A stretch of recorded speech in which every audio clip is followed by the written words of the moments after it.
오늘은 로마서 2장 1절부터 29절 말씀, 복음이 왜 필요한가 두 번째 시간입니다. 따라서 합시다. 복음이 왜 필요한가. 로마서는 성경의 꽃입니다. 로마서가 살아날 때 인생이 살아났고 교회가 살아났고요, 사회가 살아났습니다. 그래서 로마서 말씀을 해보고 싶었고, 크게 두 가지입니다. 구원과 구원 그 이후. 이것을 머릿속에 아예 박아 놓으십시오. 로마서 그러면 구원, 구원 그 이후. 따라합시다. 구원, 구원 그 이후. 구원은 다시 이방인의 구원과 이스라엘의 구원으로 나누는데요. 우리 이방인들은, 유대인이 아닌 사람들은 어떻게 구원을 받는가? 그리고 이스라엘은 그럼 하나님이 완전히 버리셨는가? 거기에 대한 내용이 9장부터 11장까지 나옵니다.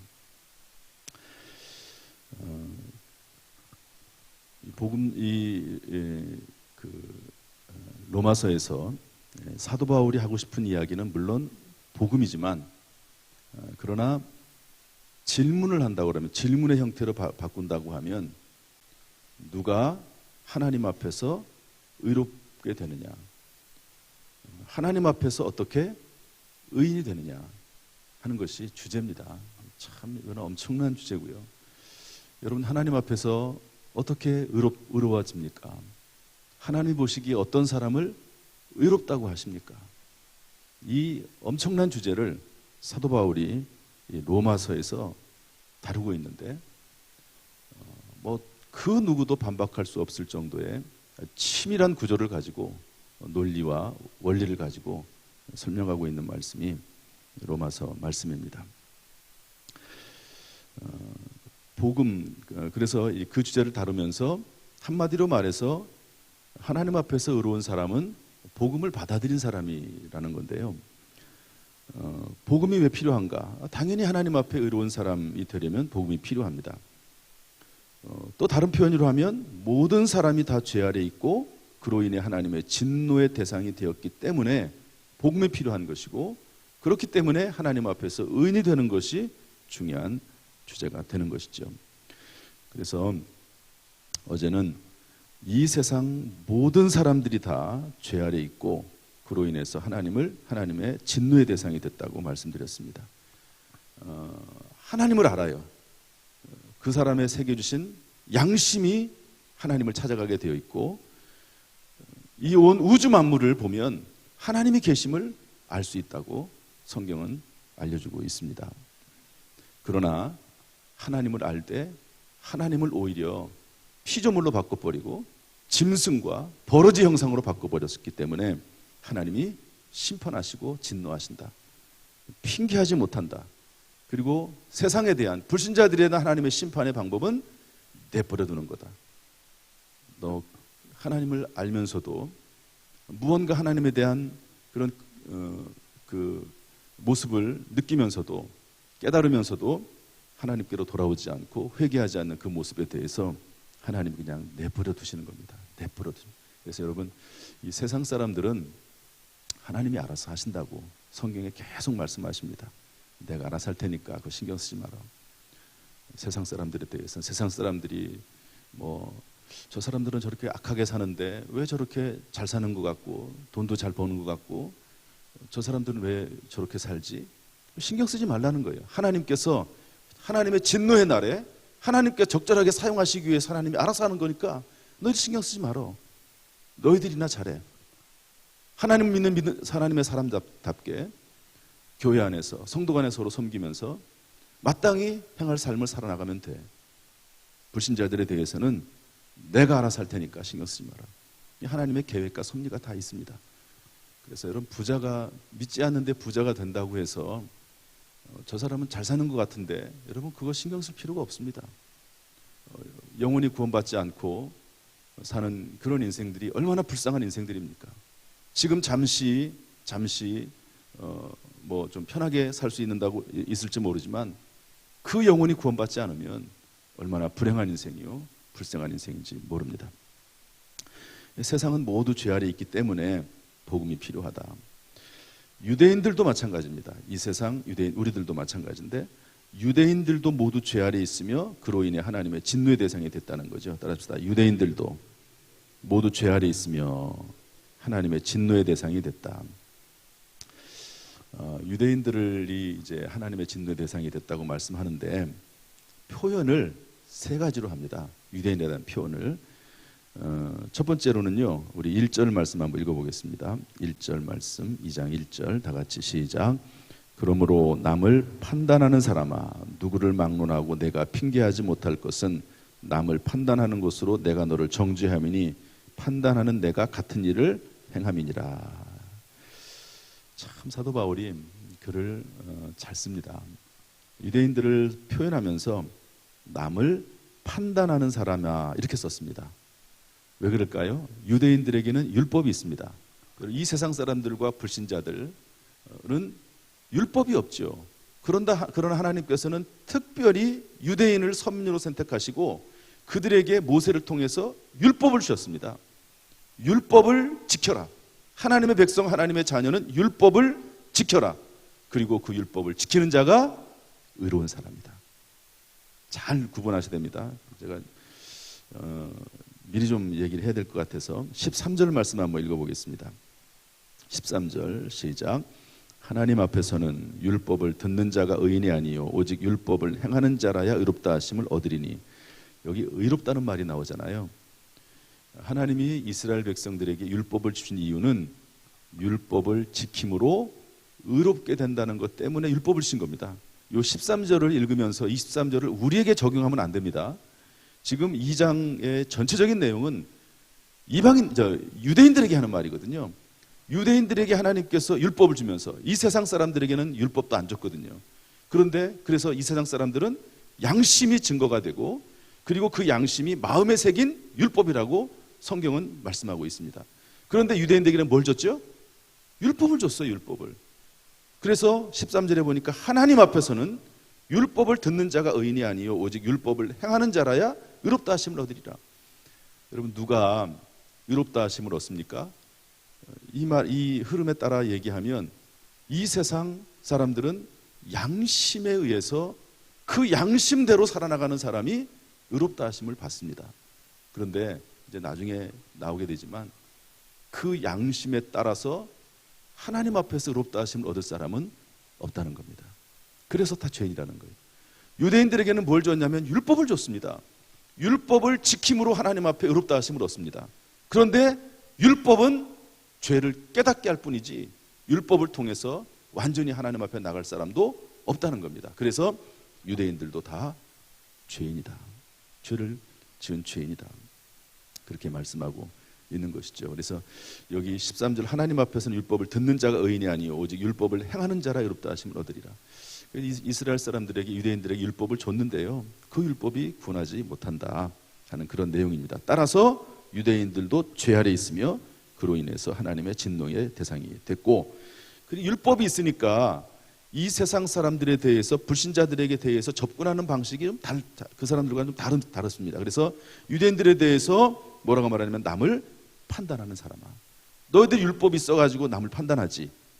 그런데 1절부터 13절 말씀 보면 너도 핑계하지 못한다. 이 세상 사람들에게도 말을 했죠. 핑계하지 못할지니라. 유대인들에 대해서도 너도 핑계하지 못할지니라. 그러면서 왜 그러냐면요. 이건 좀 일가 됩니다. 전체 2장 전체 이방인 유대인들을 끌고 가는 글이기 때문에 1절부터 3절 말씀 좀 다시 읽어보겠습니다. 시작. 그러므로 남을 판단하는 사람아 누구를 막론하고 내가 핑계하지 못할 것은 남을 판단하는 것으로 내가 너를 정죄함이니 판단하는 내가 같은 일을 행함이니라. 이런 일을 행하는 자에게 하나님의 심판이 진리대로 되는 줄 우리가 아노라. 이런 일을 행하는 자를 판단하고도 같은 일을 행하는 사람아 내가 하나님의 심판을 피할 줄로 생각하느냐. 심판에 대한 이야기가 나옵니다. 참 유대인들은요 똑똑한 민족입니다. 여러분 한국 사람들이 똑똑하다고 얘기하잖아요. 유대인들은 더 똑똑한 면이 있지 않습니까? 세계 노벨상 가장 어렵고 힘들고 귀하다는 노벨상의 3분의 1을 유대인들이 가져갑니다. 유대계 사람들이. 얼마나 똑똑합니까? 어렸을 때부터 철저히 하나님 말씀으로 교육을 받습니다.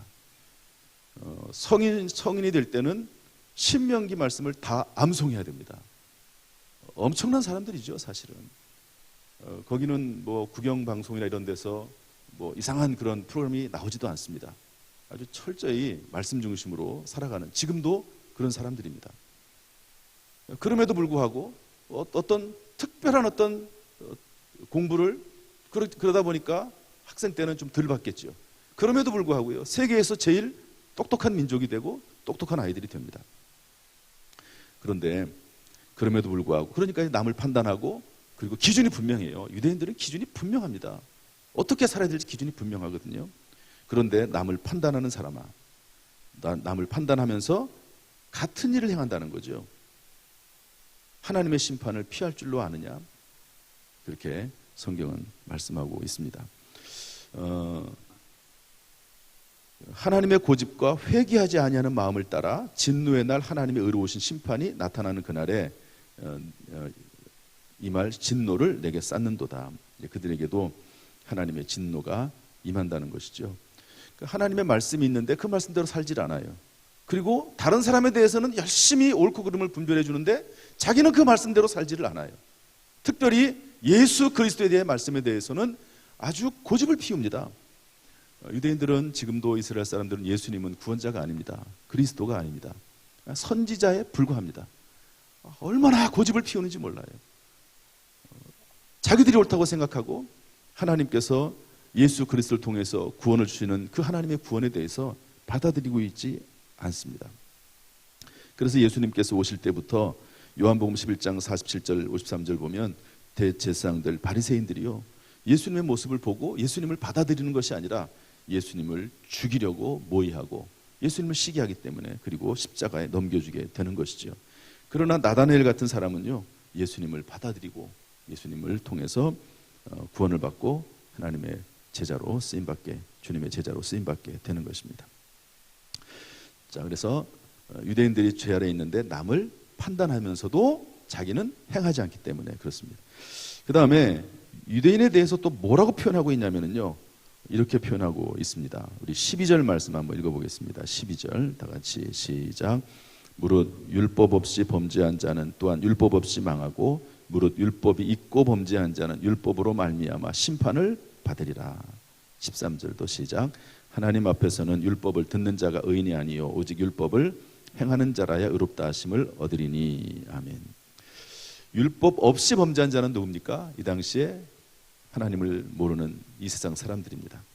그러나 유대인들은 율법이 있는데 문제는 율법을 안 지킨다는 데 문제가 있는 거죠. 그래서 심판이 있다. 율법이 없는 사람들은 율법이 없기 때문에 무엇을 행하지도 못할 뿐만 아니라 그 마음속에 양심이 있어서 그 마음에 새긴 율법에 따라 행하지만, 그러나 그들도 역시 범죄한 자들이고 양심에 따라서 제대로 살아가는 사람들이 하나도 없고, 또 율법으로 말미암아 율법이 있고 범죄한 자는 율법으로 말미암아 심판을 받게 되는 것이죠. 그래서 이 부분 12절과 15절 이 부분은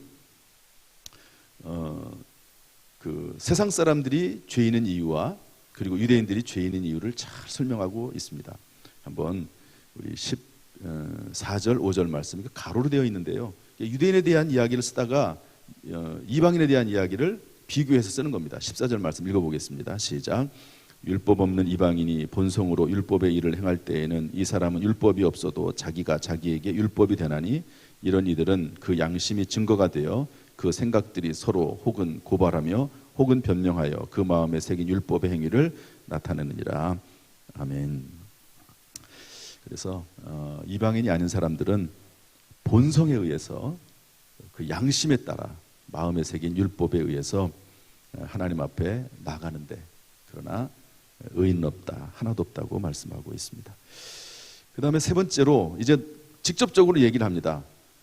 유대인들에 대해서 우리 17절 말씀 읽어보겠습니다. 17절 시작.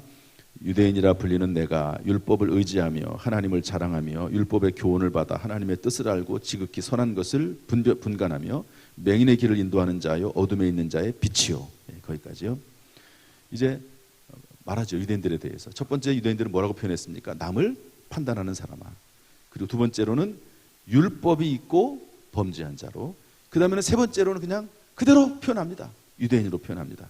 그래서 자기는 율법이 있기 때문에 하나님을 우리가 믿고 있고 그 하나님을 자랑하고 율법의 뜻에 따라 살아가고 그리고 다른 사람들을 인도하고 그래서 얼마나 이 다른 사람들에 대해서 판단하고 분별하고 그리고 그 선민의식이라고 하는 게 얼마나 자부심이 있는지 모릅니다. 그런데 21절 말씀 한번 읽어보겠습니다. 21절부터 23절까지 읽어보죠. 시작.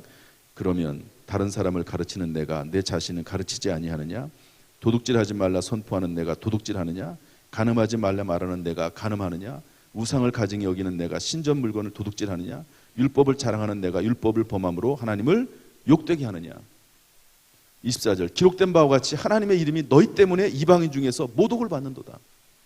너희들에게 율법을 줬는데 그 율법을 지키지는 않고 오히려 율법을 범하고 잘못된 일을 행하는 것에 대해서 너희들 때문에 너희들을 통해서 하나님이 영광 받기를 원했는데 너희들 때문에 이방인 중에서 하나님의 이름이 모독을 받는다. 참 엄청난 말입니다. 이것은 이제 오늘날 우리 그리스도인들에게 하는 말이기도 하거든요. 너희들 예수 믿고 구원받았는데 너희들 때문에 하나님의 이름이 모독을 받는다. 그런 말씀이기도 합니다. 어쨌든 여기서는 유대인들에게 율법을 줬음에도 불구하고 율법을 범했다. 그래서 오늘 이 내용만 사실은 잘 이해를 해도 이 말이 얼마나 중요한 의미인지 알 수 있습니다. 25절 말씀 읽어보겠습니다. 25절 시작. 내가 율법을 행하면 할례가 유익하나 만일 율법을 범하면 내 할례는 무할례가 되느니라. 율법 중에 핵심이 뭐냐면 할례거든요. 그 할례를 행함으로 하나님의 백성 자녀라고 하는 그런 표시를 몸에다가 한 겁니다. 그래서 그 이스라엘 그 이방인이라 할지라도 이제 개종을 하게 되면 꼭 할례를 행하게 되어 있습니다. 그런데 할례를 행했지만 율법을 범하면 무할례자와 똑같다. 그런즉 무할례자가 율법의 규례를 지키면 그 무할례를 할례와 같이 여길 것이다. 그래서 28절 29절 마지막 읽어보겠습니다. 28절 29절 시작. 무릇 표면적 유대인이 유대인이 아니요 표면적 육신의 할례가 아니니라. 오직 이면적 유대인이 유대인이며 할례는 마음에 할지니 영에 있고 율법 조문에 있지 아니한 것이라. 그 칭찬이 사람에게서가 아니요 다만 하나님에게서니라. 아멘. 표면적이라고 하는 것은 겉으로 육체에다가 몸에다가 할례를 행하는 거 그것 가지고 구원을 받는 게 아니라 의롭게 되는 게 아니라 이면적이라는 게 마음입니다. 마음으로부터 변화를 받은 사람이 진짜 유대인이다. 이렇게 할례의 의미와 구원의 의미 그리고 의로움의 의미에 대해서 설명을 해주고 있습니다.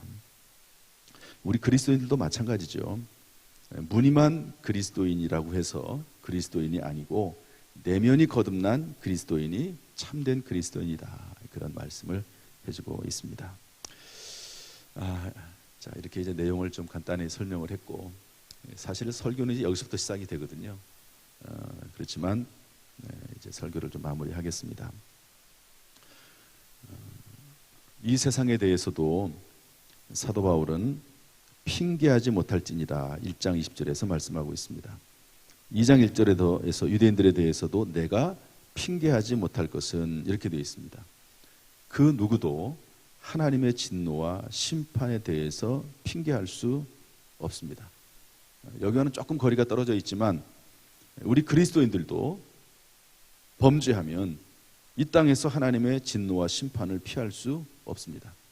그리스도인들은 하나님의 자녀로 변화가 돼서 하나님의 백성이 됐기 때문에 영원한 진노에는 이르지 않습니다. 그러나 이 땅에 사는 동안 범죄하면 이 땅에서 하나님의 진노와 심판을 피할 수가 없다는 것이죠.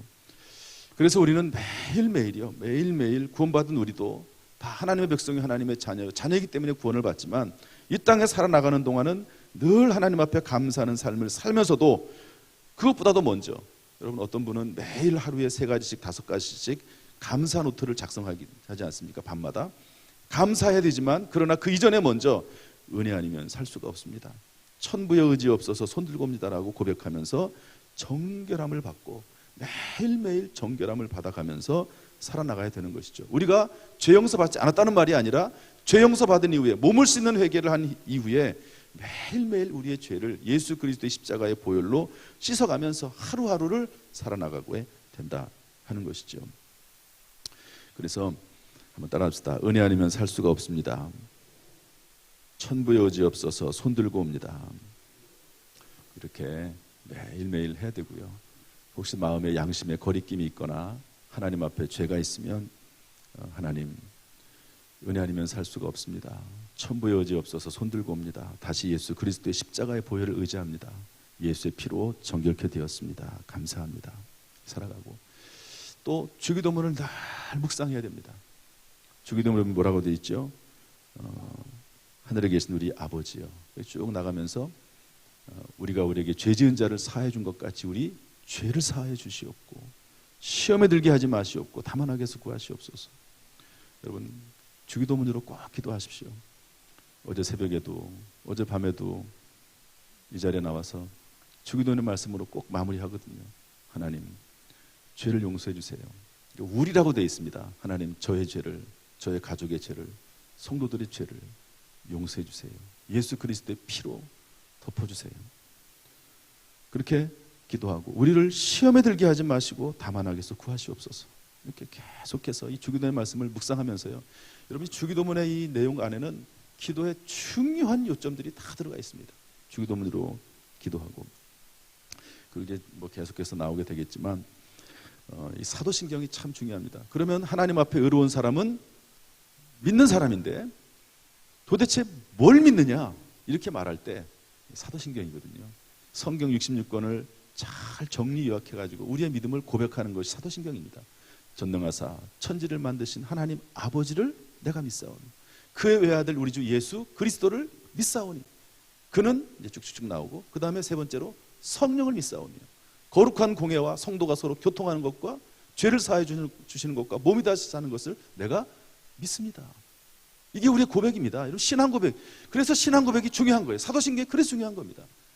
도대체 오직 의인은 믿음으로 말미암아 살리라, 이렇게 돼 있잖아요. 믿음이 뭡니까? 그런데 오직 의인은 믿음으로 말미암아 살리라. 믿음을 가진 사람이 의인이고, 믿음을 가진 사람은 살아납니다. 그 영혼이 살아나게 되고 하나님의 자녀가 돼서 영생을 얻게 살게 된다는 거죠. 살리라. 그런데 도대체 믿음이 뭡니까? 사도신경에 다 드러나 있거든요. 하나님 아버지를 내가 믿습니다. 예수님을 믿습니다. 그는 성령으로 잉태돼서 쭉쭉쭉 나오지. 성령을 믿습니다. 하나님의 영을 내가 믿습니다. 교회를 믿고요, 성도들이 서로 교통하는 것을 믿습니다. 믿음입니다. 그래서 여러분, 주기도문도 매일매일 해야 돼요. 사도신경도 매일매일 해야 돼요. 우리의 믿음에 대한 고백이니까. 그래서 주기도문과 사도신경은 정말 중요합니다. 그리고 이제 나중에 나오겠지만 이제 12장으로 넘어가서, 그럼 그리스도인은 이렇게 해서 우리가 하나님의 자녀가 됐는데 어떤 삶을 살 것이냐, 구체적인 행동에 대한 부분이잖아요. 12장부터 쭉쭉쭉 나오는데 저는 그 부분에서 십계명을 가르칩니다. 행위에 대한 부분을 이제 얘기할 때는 십계명이 참 중요하거든요. 거기에 이제 우리의 어떤 삶을 살 것이냐, 어떤 행동을 할 것이냐가 나옵니다. 하나님만 섬겨라. 하나님의 이름을 함부로 부르지 말아라. 그리고 안식일을, 주일을 지켜라. 우상을 만들지 말라. 하나님 형상을 만들지 말아라. 부모를 공경해라. 이 부모 공경이 얼마나 중요한 교훈인지 모릅니다. 살인하지 말아라. 미워하지 말아라. 간음하지 말아라. 음욕을 품지 말아라. 도둑질하지 말아라. 그리고 거짓 증거하지 말아라. 마지막으로 뭐죠? 탐내지 말아라. 이 10가지 안에 하나님의 사랑과 또 이웃 사랑의 계명이 들어있거든요. 이런 내용입니다. 그래서 이 로마서의 말씀이 살아나면 인생이 살아날 수밖에 없습니다. 로마서의 말씀이 살아나면 교회가 살아날 수밖에 없고, 로마서의 말씀이 살아나면 결국 그것을 통해서 교인이 살아나기 때문에 교인들을 통해서 사회가 살아나고 또 나라가 살아나게 되는 것이죠.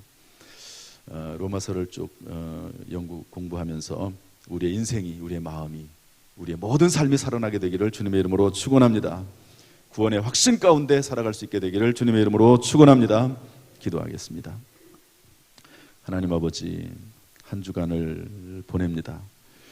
로마서 말씀을 통해서 내가 하나님의 말씀으로, 예수 그리스도의 보혈로 구원받아 하나님의 자녀가 되고 의롭게 되고, 어떤 사람이 의로 하나님 앞에서 의로운 사람인지를 분명히 깨닫고 그 확신 가운데 살아갈 수 있도록 주여 인도하여 주옵소서. 예수님의 이름으로 축복하며 기도하옵나이다. 아멘. 이제는 우리 주 예수 그리스도 은혜와 아버지 하나님의 무한하신 사랑과 성령님의 교통하심이 이 시간 주 앞에 나와 예배드리며 기도하며 찬송하는 모든 성도들에게 그 가정, 직장, 사업, 자녀, 심령 위에 함께 하시기를, 순조롭게 하시기를, 하나님 앞에 의로워진 사실에 대해서 감격하며 살아가게 되기를 간절히 축원하옵나이다. 아멘.